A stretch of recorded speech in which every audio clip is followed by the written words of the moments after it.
food reviewer. I do reviews on the YouTube. You never knew such a cool dude. I keep it so fly, and do you know why? It's 'cause I know whether to buy that food. Alright, let's wrap this up. Part 3 of the road trip. We made our way over from South Pittsburgh, Tennessee, over to Pigeon Forge, Tennessee, where we would spend the next couple of days. We stopped at the Knoxville Cavendish to see how it compared to Boot Barn. I thought their selection of hats was superior to Boot Barn. If I had to choose, I'd go to a Cavendish over Boot Barn. Our first night in Pigeon Forge, we stopped at the Blue Moose Burger and Wings for dinner. They had the standard selection that you would find at a pub-style restaurant. The bar had a decent selection of local and national draft beers. I thought the food was average at best, and what a surprise, I decided to get more chicken. We waited about an hour to get a table here, and I didn't think it was worth the wait. I thought the presentation of both of our meals were nice, but it lacked severely in flavor.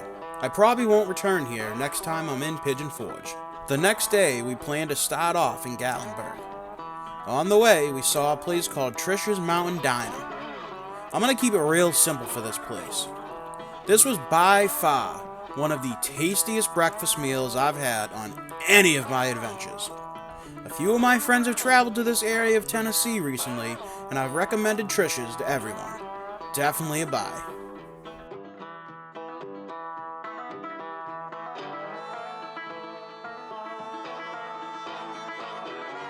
Once we rolled out of Trish's, our first stop in Gatlinburg was the Salt and Pepper Shaker Museum. The Queen had recommended this as a stop, and I'm glad she did. What a fun and interesting museum. I've always seen salt and pepper shakers at the antique stores, but this was next level. I wonder if they're all full. That sure is a lot of salt and pepper.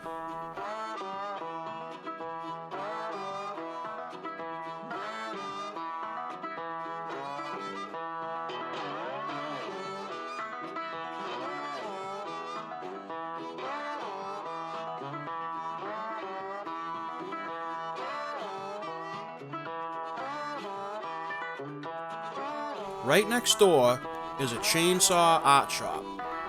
I've always thought these guys are super talented, and I really appreciate their wooden art.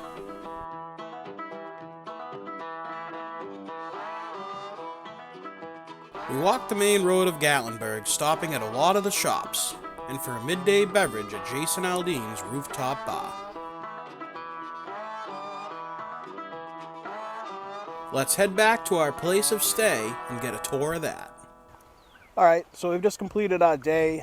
Pigeon Forge, Gatlinburg was yesterday. We are now at the cabin. We've been in a cabin since Monday night. I figured I'd give it a couple nights, see how I slept, see how all the amenities worked. So let's go ahead. We're going to go ahead and get inside.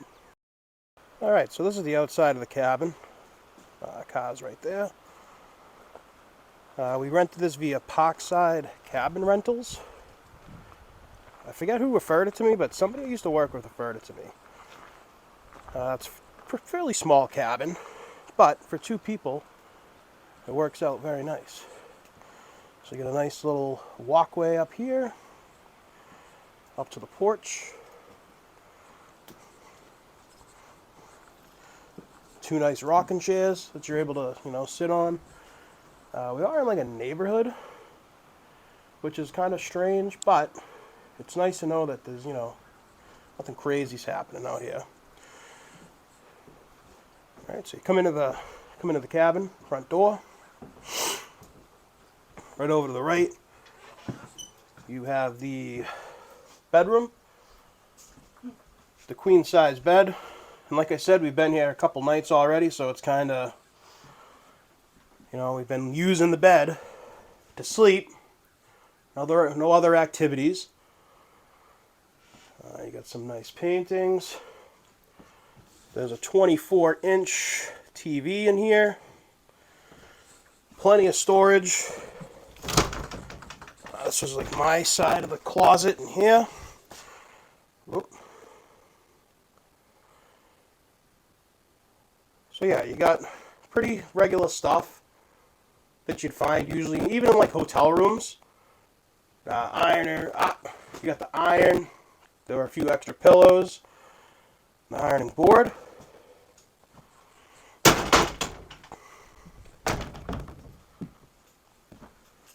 You come out of the bedroom, into the bathroom. A little tight for a big boy to get in here. Oh! You got the weird three-way mirror. Alright, so you get all angles of yourself, right? Nice, bright and early. Decently sized sink. I actually didn't even look in here. Probably, I guess I didn't really need to. Got our bathing suits. This has been nice. Washer and dryer in the cabin. Big fan of that. So we're able to do some laundry before we get out of here, which is nice. Shower. Pretty standard shower. Standard toilet. Nothing crazy. And come into the living room / kitchen area. You got the nice stove. You got a nice fridge. Nice microwave. Got the Dayquil and the NyQuil because now the both of us have a cold. Oh well. Sink. Dishwasher, which is nice if you're going to do dishes. I'm assuming there's dishes in here. There's cutlery up there. Keurig machine and a regular coffee maker. Alright, there are the dishes. So, you know, if you're here for a while and you want to cook, you can cook. Obviously, we ate out a lot.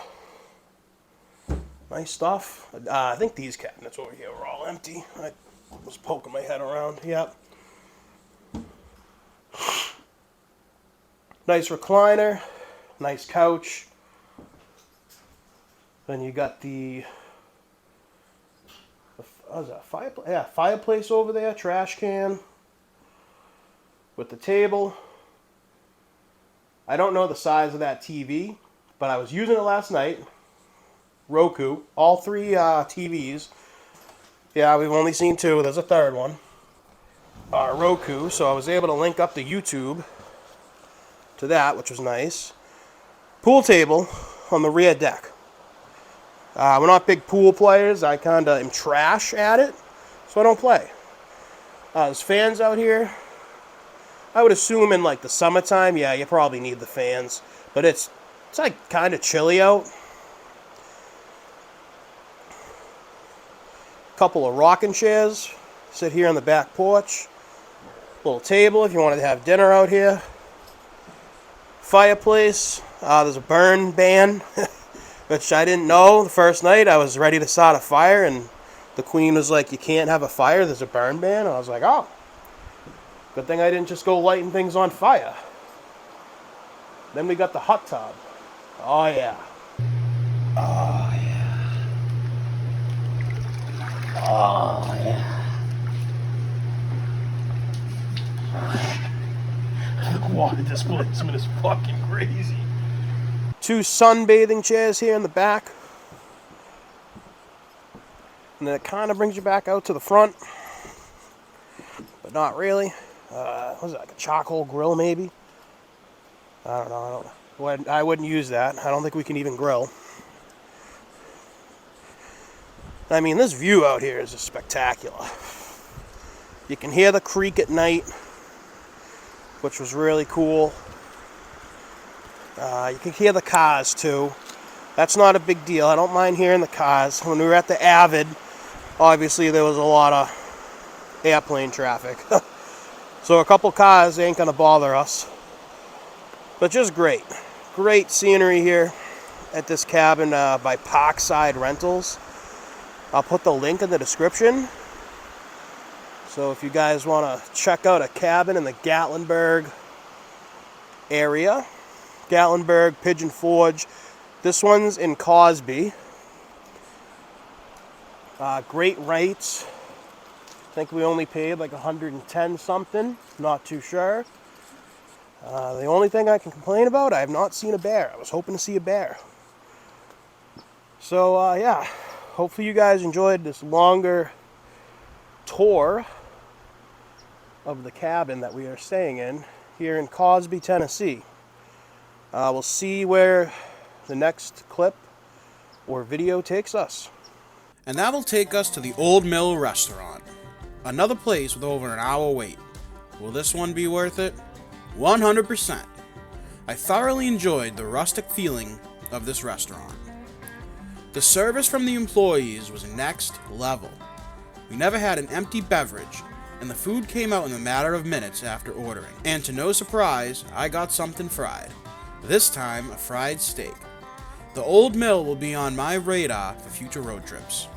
After another night in the cabin, we begun our day at Flapjack's Pancake Cabin. There are a few locations within the area, so it must be good, right? Well, that's what you would think. I thought the food here was very mediocre, and the worst thing that I ate here was the pancake. I was shocked that a pancake cabin couldn't produce a top-tier pancake. The other parts of my big breakfast needed improvement as well. Flapjack's Pancake Cabin gets a pass from me. The best thing about this place was the interior decor. We then made our way into Pigeon Forge for a fun-filled day of shopping.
After many stops, it was time for dinner. We decided on the Sunliner Diner. The 1950 diner aesthetic caught my eye when we drove by. The menu had all the diner classics, but I decided on fish and chips. Probably a mistake for someone from New England, but I wasn't disgusted nor impressed with the fish. The Sunliner Diner thoroughly impressed me, and I will return.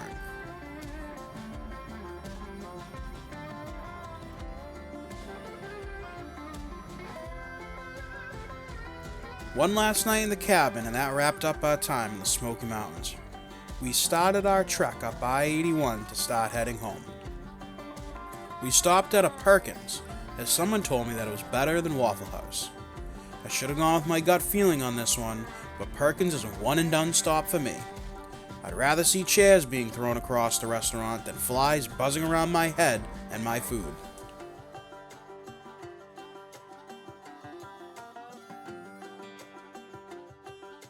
Alright, so we got the last room tour of the trip. We'll do the actual voice here. We're at the Home 2 Suites by Hilton in Harrisburg. This room is absolutely massive. Alright, you got a sink out here, coffee cups, microwave, refrigerator. I'm assuming that's a freezer down there. Dishwasher. I find it odd that there's no stove. Maybe there is somewhere in here. There's probably one of those induction cooktops, but I'm not too sure. Come around the other side. We got the bathroom. All right, it's one of these accessible rooms. I keep booking these things. Nice size shower. There's me in the mirror with the new gimbal, trying to figure this thing out. I don't really know what I'm doing.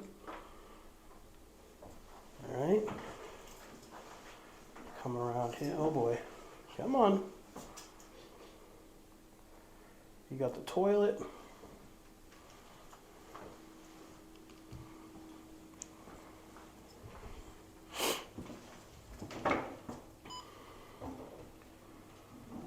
Alright, then you come over here, you got the nice TV.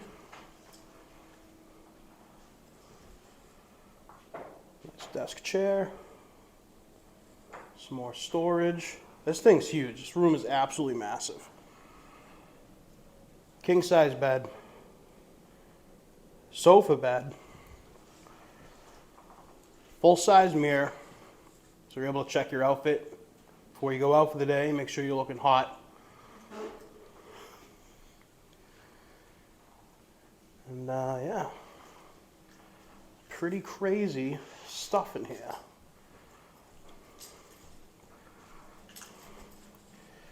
You got one of those luggage racks. I had to try that thing out. So yeah, home 2 suites.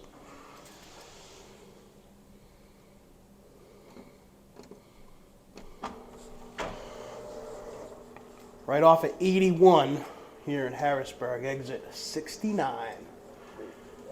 All right. Probably the last room tour of the trip.